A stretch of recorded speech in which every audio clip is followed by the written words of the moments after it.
C'est demain que les militants socialistes sont appelés à ratifier ou non le retour de Lionel Jospin à la tête du PS. Un scrutin, il faut le dire, sans grand suspense. Fort de son score présidentiel, Lionel Jospin devrait quasiment être plébiscité, tous les éléphants du PS ayant enterré la hache de guerre.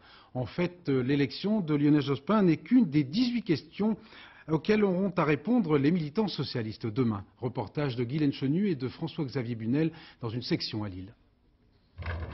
Un questionnaire pour chaque militant socialiste. Une page entière d'interrogations sur l'avenir du parti. Cela s'appelle la rénovation et c'est parfois un peu aride. Demander aux anciens de remplir 18 questions comme ça, non mais franchement, pour la deuxième fois que les militants sont consultés, on va pas s'en plaindre, pourvu que ça dure. La première fois, c'était pour la désignation du candidat socialiste. Aujourd'hui, il s'agit d'élire un chef et transformer le parti. Dans cette section de Lille, 3 heures de débat, dans le pur respect de la tradition, d'un côté les élus, de l'autre les militants. Souhaitez-vous que Lionel Jospin devienne premier secrétaire du Parti socialiste? Première question, unanimité. Tout le monde est d'accord aussi pour baisser le prix de la cotisation. En revanche, le débat se corse quand il s'agit de faciliter l'adhésion. N'entre pas au Parti socialiste qui veut. Il faut l'avoir dans les tripes. Voilà ce que je dis.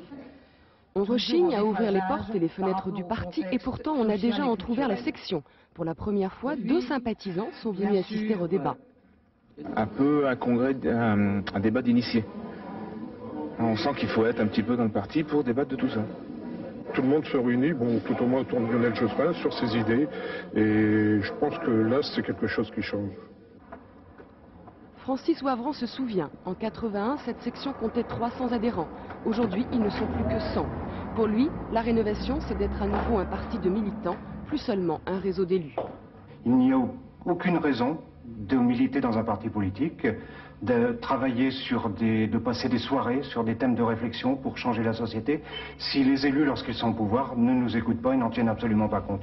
Je pense qu'il n'y aura pas 3 solutions, il n'y en a que 2, ou le parti disparaîtra, ou alors il sortira renforcé. Aux dernières élections, les socialistes ont ressenti comme un frémissement dans ce quartier populaire. Un frémissement qu'ils voudraient aujourd'hui transformer en renouveau.